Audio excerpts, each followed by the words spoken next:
我是一位公主。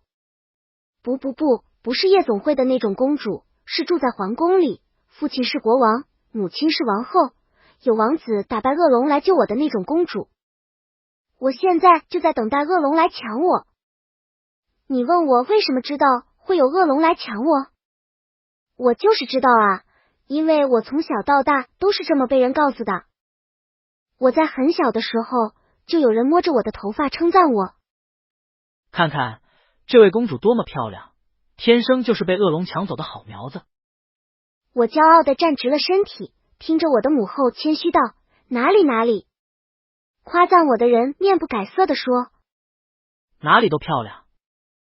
等我长大后，我努力的学习，想成为一个合格的皇室家族接班人。但我身边所有人都怜爱的跟我说：你是个女孩子，你不用这么拼命的。我疑惑的问：那我需要做什么？大家异口同声的告诉我：等待恶龙来抢你。然后呢？然后会有王子去救你。再然后呢？你们就可以过上幸福的生活了呀。等到王子成为了国王，你就可以做王后了。我想了想，问道：为什么一定不能我自己打败恶龙，然后做国王呢？他们都诧异的看着我。你怎么会有这种想法？我试图为自己争取，我骑马骑得很好，剑术高超，我还会帮我父王处理事情，我很厉害的。大家都笑了。那有什么用呢？还是没有恶龙来抢你啊。不要想着做国王了，从来没有公主这样做过。你只需要等待恶龙就够了。我妥协了。我想，从来没有公主这样做，那我还是遵照规矩，等待恶龙来抢我吧。我等啊等，等了很久，都没有恶龙来抢我。皇宫里的人都说，是因为我太厉害了，所以没有恶龙敢来抢我。气得我第二天就用白粉把脸铺白了7个度，袖子里藏了一个洋葱，站在城墙上来回溜达，3步一喘，5步一落泪。我就不信了，这样恶龙还能不抢我？当我在城墙上溜达到第15天的时候，袖子里的洋葱都换了7个了，恶龙终于来了。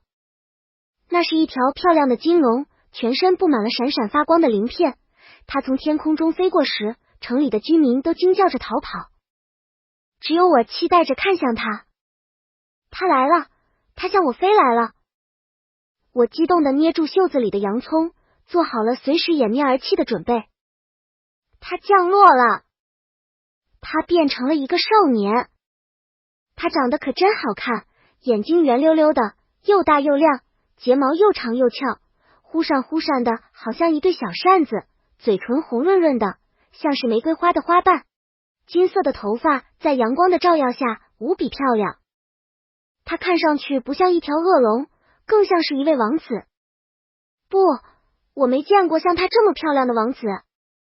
我紧紧盯着他，想被这么漂亮的恶龙抢走，也是一件挺有面子的事情。我回去一定要在皇宫里发个公告炫耀一下。天啊！他向我走过来了。我想仰天长啸300声，我终于等到了恶龙来抢我了。他停在了我的面前，我用期盼的眼神看着他。他看上去有点紧张，脸色红红的，一双宝石一样的眼睛里甚至还有点水光。如果不是时机和地点不对，我简直想把他抱进怀里安慰一下。但是不行，现在得先让他把我抢走。他把手伸到了袖子里，我想他一定是准备拿绳子了，来把我绑起来带走。我迫不及待了。然后我眼睁睁地看着他掏出了一瓶水，递到我面前，声音又软又娇，磕磕巴巴地问：姐，你能帮我把瓶盖拧开吗？我捏碎了洋葱。你说什么？可能是我的表情太狰狞了，他看起来要被我吓哭了。他颤颤巍巍地问：不能拧吗？我天天在城墙上像个保安一样来回溜达，捏着洋葱，坐着娇喘，就为了等待这一天。结果他来了，就为了让我帮他拧瓶盖。我瞪着他，磨了磨牙。他小心翼翼的往回缩手。不行，不行的话就算了，我再找一个人。我一把夺过他的瓶子，轻轻松松给他拧开了，递给他，粗声粗气的说：行，拧开了，给你。他接过去，抿着唇角笑了。妈的，这个恶龙竟然有个酒窝，笑起来甜得像块软糖，好气！我一个公主帮他拧瓶盖也就算了，居然还没有他看起来可爱。就他这样的，他把我抢走，到底是谁占谁便宜啊？我烦躁的原地打转，一抬头却看见他举着瓶子疑惑的闻着。你干什么？他一小下一小下的吸气，眉间微微蹙起，不好意思的说：不知道怎么回事，我好像闻到了一股辛辣的味道。辛辣的味道。我偷偷的捏了捏袖子里碎掉的洋葱，趁他不注意，悄咪咪从城墙上扔了下去，干咳2声，义正言辞道：可能是饮料变质了吧。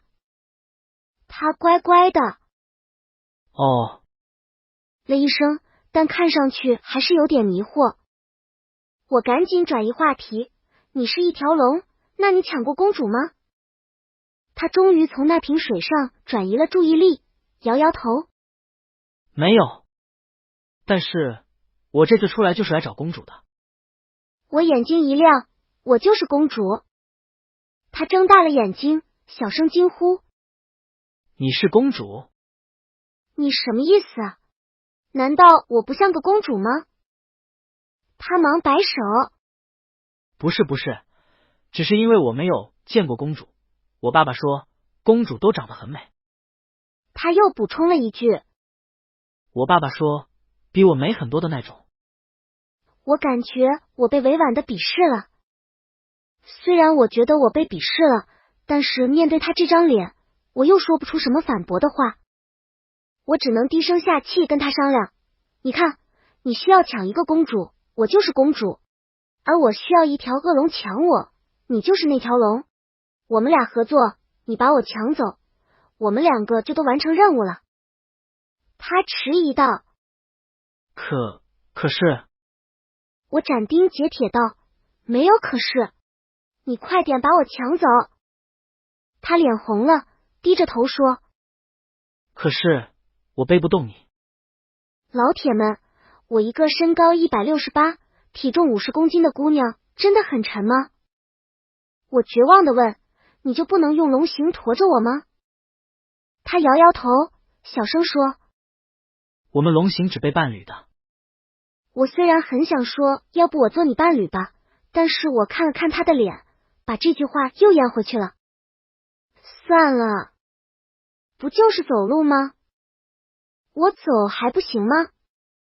我找了根绳子递给他：快点把我绑起来。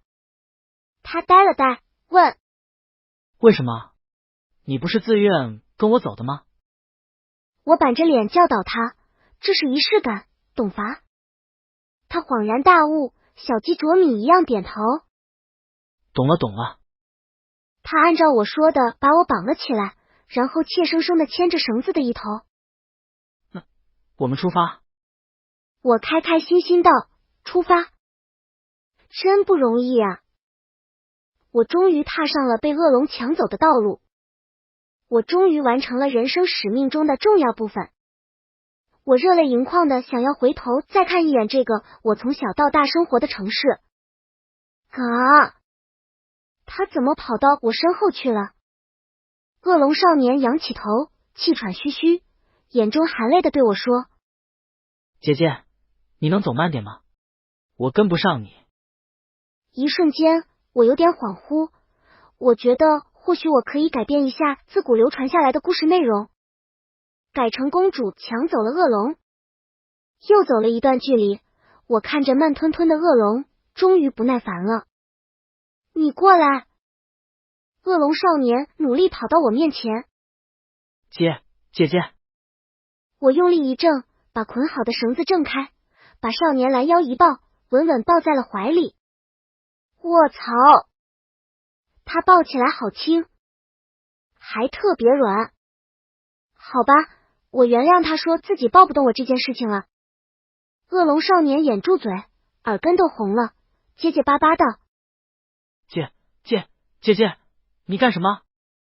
我抱着他大步往前走，对现在这个速度满意了，随意道：你走得太慢了，我抱着你走，你知道哪有王子吗？恶龙少年指了指一个方向，我看了看他伸出的手指，雪白、细腻、纤长，骨肉均平。又看了看自己抱着他的手，算了，不看了。人比龙，气死人。恶龙少年低声说：我知道那边有一个国家，听说里面有一个王子。我心想成了，那就这个吧。我抱着恶龙少年大步流星的走，顺便打探一下情况。你认识那个王子吗？他摇摇头。不认识。那你知道他好看吗？应该好看吧。恶龙少年说这话的时候似乎有点迟疑。我问他怎么了？他说：我听说那个王子很喜欢穿漂亮的裙子，还喜欢戴长长的头发，经常捧着鲜花落泪，会因为睡到了一粒豆子而全身难受。他说：我原本是打算去那个国家把他抢走的。我面无表情的停下了脚步，转身换了个方向。他惊讶的问我：怎么不走了？没什么，你还知道哪里有王子吗？恶龙犹豫了一下，问我：你要找什么样子的王子？我毫不犹豫道：比你厉害的，能文能武的，长得好看的。恶龙若有所思。那我知道了。他说：西北方向有一个强大的王国，那个王国的王子应该很厉害。我怕又出现刚才的情况，连忙问清楚。应该。恶龙少年诚恳地说：我小的时候经常跟那个王子一起玩，但是后来我回家了，我听说他现在长大了，很厉害。我放下心来，那就这个了。我抱着恶龙少年在原地转了一圈，觉得有点丢脸，但是不得不问：嗨嗨，那个西北是向左还是向右？恶龙少年笑了，虽然他笑起来很甜，但是我知道他是在嘲笑我。我凶巴巴地说：我们王国都不说东西南北，我们只说上下左右。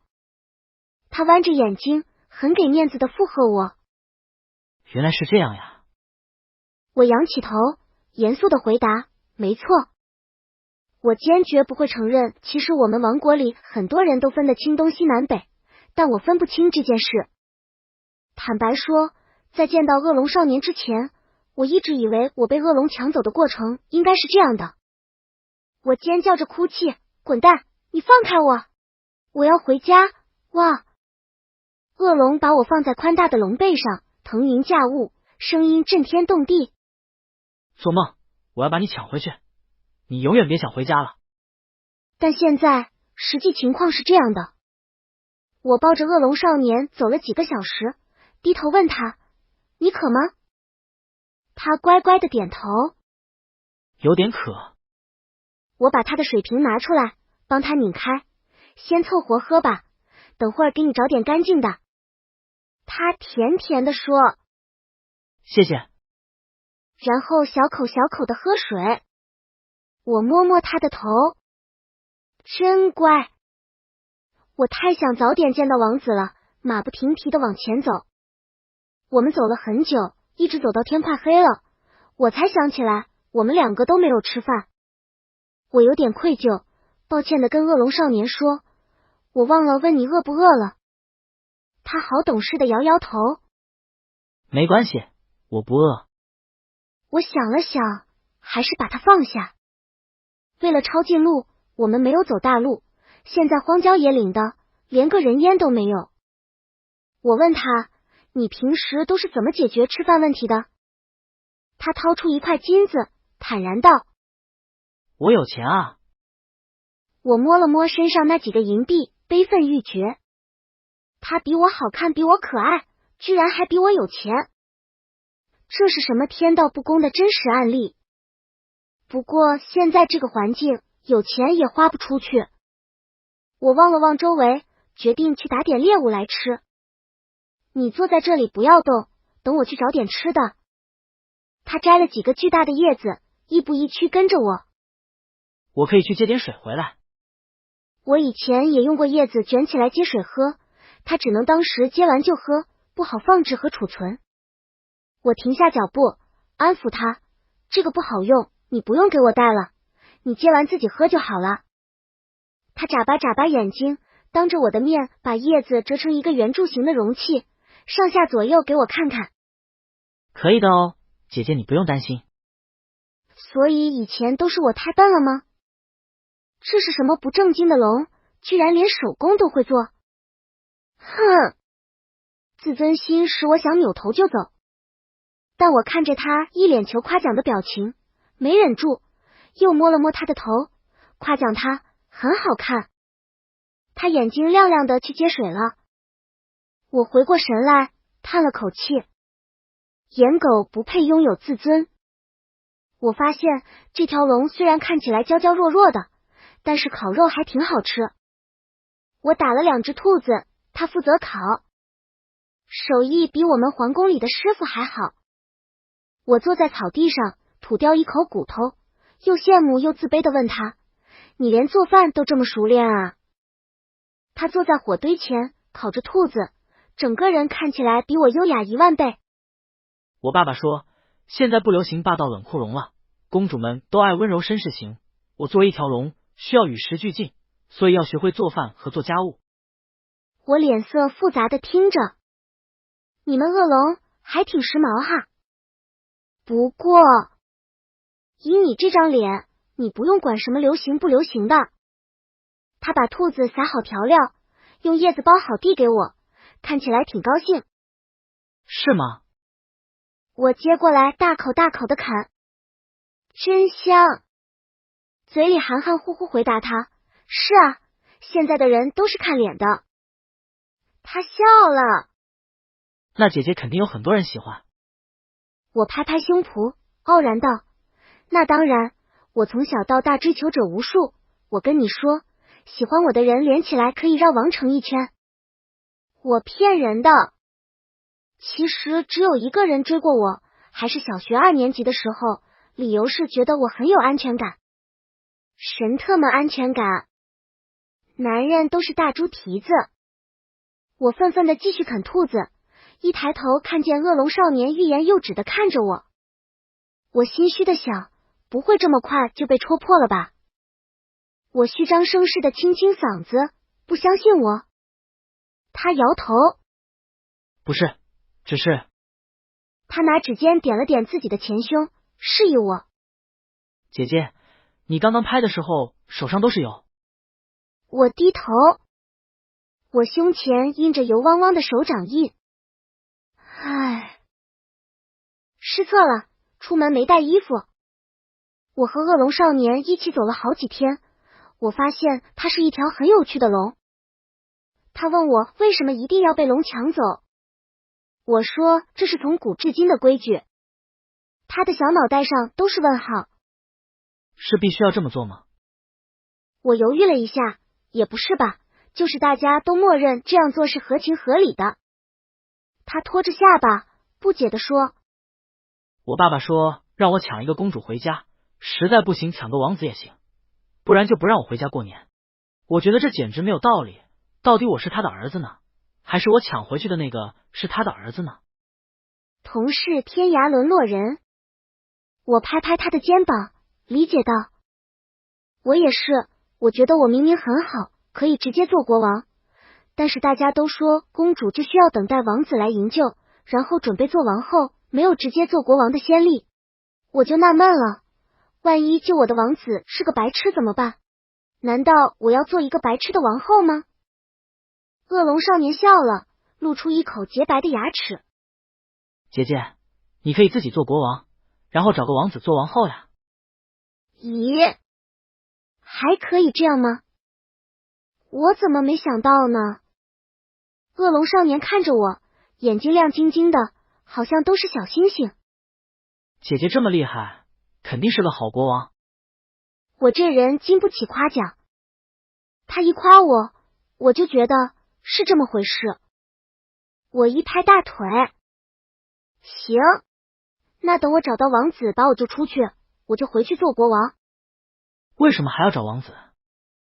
仪式感，仪式感，懂伐？人活着就得多做点有仪式感的事情。懂了懂了，姐姐好厉害。乖。为了能尽快找到王子，完成流程，我抱着恶龙少年走得更快了。毕竟我是急着回家去继承皇位的人。连着吃了好多天山上的小动物，我实在吃腻了。于是我决定带着恶龙少年去吃好吃的。我们拐到了大路上，我们终于睡上了旅馆，吃上了正常的饭菜。虽然好像没有恶龙少年做的好吃，但是好歹不用我自己去打啊。不劳而获是最幸福的，尤其是还不用我花钱的时候。眼看着我们要去的王国近在眼前了，你说一会儿见到王子的时候，我应该摆出什么样的神情才显得更好看一点呢？恶龙少年扯了一下我袖子，我疑惑的回头，怎么了？他把头凑过来，小声的说，王子在你身后。什么？我唰的转过身来，身后站着一匹马，马上坐着一个人。妈耶，这个人真的好像是王子哎，长得还挺俊的，剑眉星目，身姿挺拔，居然还配着剑，看样子是把好剑。这马看起来也是匹好马。